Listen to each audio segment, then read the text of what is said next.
This is IUPTV News, broadcast from Davis Hall. We will bring you our weekly news bulletin. I'm Brandon Uholic. And I'm Taylor Jones. Today we will bring you stories related to IUP and the Indiana community. We will begin with local news.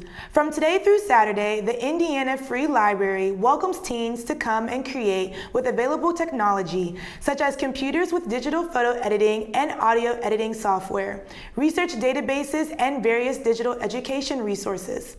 Similar activities are being held across libraries in the country to celebrate Teen Tech Week. This year's theme, Libraries Are for Creating, encourages students to learn, explore, create, and content. Now the national news. The West Virginia teachers' strike may finally be coming to an end. On the 9th day, Governor Jim Justice announced that a deal has been made between both the House and the Senate. The deal will deliver a 5% pay raise to not just the teachers, but all state employees. 250,000 students have been out of school since February the 22nd. State legislatures hope the teachers' union will accept this deal so students can hit the desks once again. If you happen to be in Pasadena, you might see Flippy, a fast food robot that serves a Cali burger or Southern California style burger. The robot is reportedly capable of grilling 150 burgers per hour. The burger company claims Flippy will not take over human workers as it needs human commands. If iMessage or GroupMe are popular here, in China, a software called WeChat has become even more popular for its integrated use in communication, as well as shopping and playing games.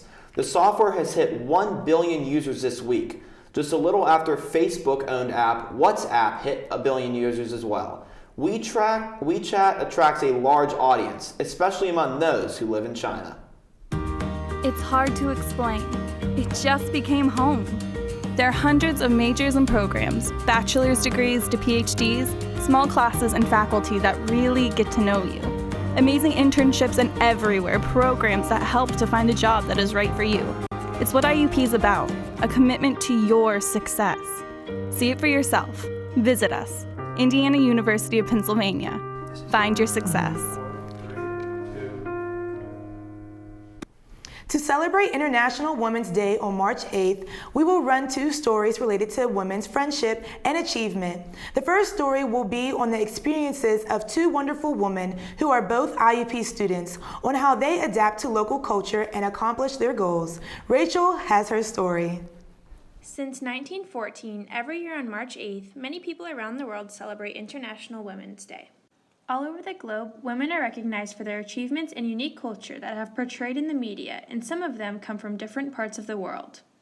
At IUP, we have a number of women here that originate in another country. Meet Katrina Kudla, a sophomore at IUP who moved here from Poland when she was just 5 years old. After she moved here, she found some challenges in making friends. Well, the challenges I faced, I moved to America when I was 5 years old, and so I was just immediately, only speaking Polish, I immediately was put into a kindergarten classroom filled with children who, read English and could count, and I was nowhere near that level. And it was so difficult because I was put in, well, they didn't put me in a language, learning English program. Instead I was put in special ed. So I was put in special ed for until 5th grade, and now in college I like to think that I'm completely normal. Now I have so many friends and I no longer feel like such an outcast, and it's you can't even tell at all how much I struggled in elementary school, considering I was in special ed for 5 years. Now I'm a nursing major. Unlike Katrina, Riza, a graduate student in English from Indonesia, didn't find difficulties because she came here as an adult. Meeting and talking to these 2 women made me realize that some people are unaware of the encounters many international women go through. To be honest, being an international woman, I have some challenges, especially I have to negotiate with my various aspects of my identities, both as an international student and as a woman, as a mother of 2. In terms of academic challenges, at first I got a lot of difficulties coping with the assignments here in my school. Back home, I didn't read and write a lot, and the other challenge is more personal challenge. my role or my identity as a mother and a mother of two, as a wife, and I have to move out to a different country, leave my family back home. That is very tough for me, especially at first. International Women's Day shouldn't be something that we're somewhat familiar with, but something we all should celebrate. This year's theme for the special day is #PressForProgress, a strong call to motivate and unite one another to think, act, and be gender inclusive. Make International Women's Day something to celebrate, no matter where you are, and do what you can to make a positive change for the women around us. I'm Rachel Laskowski, reporting for IUP News. On Wednesday of last week, Women in Gender Studies celebrated the achievement of 3 female faculty members through a book launch. Their books cover a range of different subjects, ranging from culture, politics, and feminism to education and many others. Our reporter, Peyton Marcajon, attended the event, and here is her story. Being a professor requires dedication not only in teaching, but also publishing. This past week, the Women in Gender Studies celebrated the achievement of 3 female professors in publishing their books. Dr. Melanie Holm with her book titled Mockingbird Technologies, Dr. Gloria Park with the book Where Privilege Meets Marginalization, East Asian Women Teachers of English, and Dr. Michelle Sandoff on experiences of Muslims serving in the U.S. military post 9/11. Each book has its uniqueness in the content as well as its connection to the readers. So the book Mockingbird Technologies is it's an anthology of essays that comes from a conference that was in Toronto in 2013. It was the American Comparative Literature Association conference, and the process of this was a lot of discussion with colleagues, a lot of individual ideas germinating together, and then my co-director, Chris, he and I decided we should make it into a book. And so the process was, for me personally, a very long thought out process about thinking in very complex ways about how representation changes in different geopolitical positions. Complexity of a selected topic seems to be what motivates Dr. Gloria Park as well. Dr. Park is also a program director for composition and applied linguistics in IUP. Especially looking at her heritage, her experiences influence her interest in her book. I think that my book has a very in-depth understanding of how issues of privilege that we all experience, whether we're from East Asian or African or other countries, that the issues of privilege is intimately connected to how we experience different marginalized issues. So it's really about, not that I have a lot of privilege and a lot of marginalization, but how those two constructs coexist in the lives of women who happen to teach English as a second or additional language. And that's really the big part of my book. The process of writing and completing the book is very challenging, from getting an idea, collecting information, to publishing the book. So the process of doing the research for the book was actually quite challenging. So I came up with this idea. I realized I wanted to research Muslims in the United States.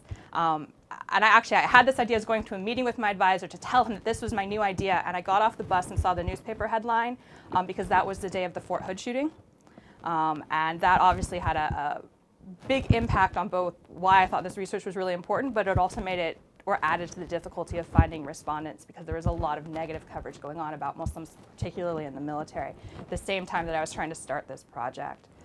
So I used word of mouth, I did flyers, I sent out emails, I sort of worked all of my personal networks and got all of my friends and colleagues to work their personal networks to find people who'd be willing to talk to me. And ultimately I got 15 people who are willing to sit down, take an hour or two of their time and share their story with me, which I really appreciate. I was actually stuck at 14 for a really long time and was doing an academic presentation about the research I'd done up to that point, and had a member of the audience raise their hand and say, actually, yeah, I got your email, but I had no idea who you were, so I wasn't going to participate. But now that I've seen you, now that I've heard what you're doing with this data, let's sit down and do an interview. And so my 15th interview was actually spur of the moment in a side room at a conference after someone heard me talk about the research and knew that I wasn't trying to distort anything or tell a negative story. Despite different contents and processes that they went through, each author wished similar things from the readers who read their books. It's our hope that readers who read our book will come away with a lot of questions rather than answers. The book is meant to be a provocation about how criticism is disseminated and to demystify the authoritative tone of the critic and instead create sort of a playful space for the reader to think through different ideas that aren't necessarily cohesive but that are problematic. Dr. Botello, the director of Women and Gender Studies, who is also a distinguished university professor, described the effort to support faculties to be active in publication. In order to motivate this group of faculty, you don't have to do much at all. They are an exceptional group of people already and in their own right. These women, while in different fields of study, have all achieved something great in publishing books that they hope will have a positive impact on the field of women and gender studies. It is only appropriate that this happens so close to International Women's Day. Reporting for IUPTV, I'm Peyton Markajon. Can I go to the sleepover? Lucy, I want you to promise me something. If there's any drinking, I want you to say, "No thanks, not my thing." Mom. I promise you, your real friends won't care. Deal? I promise, Mom. They really do hear you. Did you pack your toothbrush? For tips on how to start the talk, visit underagedrinking.samhsa.gov, a public service message from the Substance Abuse and Mental Health Services Administration. So spring break is next week. Any interesting plans? Nothing too crazy. I'd like to go to Miami or something, but I'm just going to relax in Pittsburgh for a week and visit some family, but I'm looking forward to it. Do you have anything planned? Not too crazy. I'm just ready to see my family and rest all week. Right. But I think we're not the only ones who are excited with the spring break. Haley Setlock went around campus to find out people's plans for spring break. Welcome back to Hawk on the Block. Today, I ask students about their spring break plans. I don't really have that many spring break plans. I only plan on going home and making the dough and going to work. That's about it. No, I'm actually not excited because I'd rather be going on vacation or staying here, but gotta do what you gotta do. Well, actually I do. I'm gonna go film a movie this week, during next week. Cool. So yeah, little indie project that a couple of friends of mine are doing. So gonna go do some training for it, and yeah, because it's a martial arts film. So I'm basically making a movie about martial arts, and I'm gonna be spending spring break training for it. Yeah, we're gonna take my roommate who lives here, and we're gonna bring her home with us to the Poconos and kind of show her where we grew up and where we went to high school. You excited about it? I'm very excited about it. Cool. No, not really. I'm gonna do my best to not think about this place while I'm gone. That's about it. There you go. I guess so, Don't have anything special to do, but it'd be nice to get a break, so. Cool. Looking forward to it. No, I'm just gonna stay at home, play with my chinchilla named Todd. Flat, fluffy thing. Nothing too exciting. Netflix, chill. Just go home, see my mom, see my wonderful niece and nephew, and then get to be with my brothers and stuff. I ain't doing nothing crazy. Yeah, you feel me? Being 5 hours away, I don't really get to go home like everybody else in Pittsburgh and stuff like that. So, I feel good to leave out this joint. I'm gonna hang out with my dog. Yeah, really nothing else. Oh wait, I do have something. I have an interview for a possible internship. I don't know if it's gonna happen, but I have that. That's exciting. I'm very excited. Reporting for IUPTV News, I'm Haley Sedlock. Coming up, Peyton Markajon will bring you sport and health stories. Stay tuned. I fell in love with the campus, with the people, with my IUP life.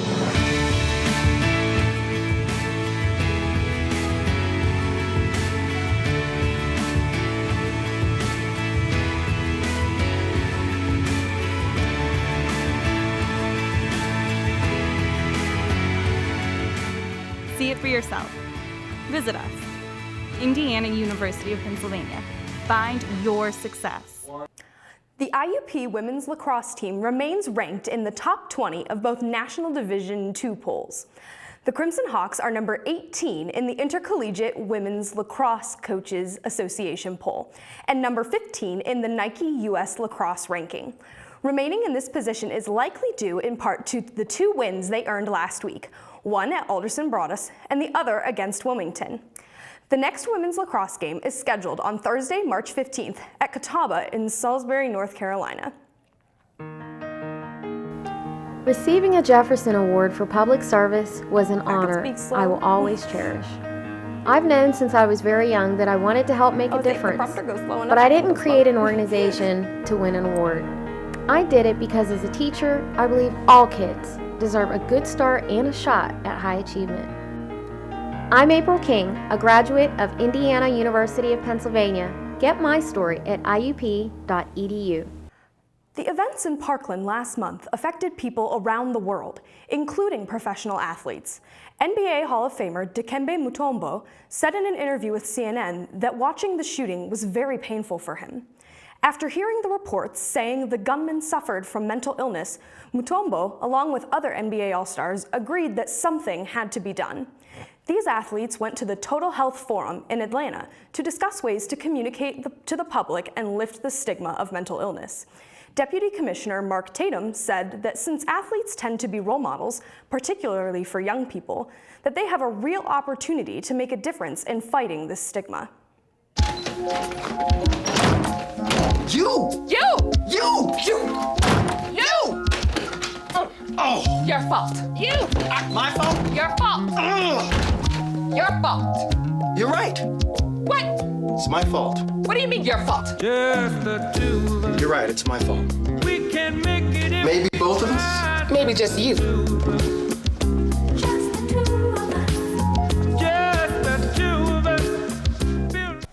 If you have no plans this coming week, perhaps you should include visiting the University Museum. The current exhibition involves paintings made by famous painters who grew up in Western Pennsylvania. The event will be open until March 10th. If you are international students and interested in introducing your culture to the Indiana community, the Office of International Education is still waiting for your participation in its annual International Unity Day on April 7th, 2018. Applications are available on its website. Next week, we will report on stories related to IUP students and the community working together to make the town a better place for everyone. On behalf of IUPTV News, we wish you a happy spring break. Please stay tuned. We'll see you next week.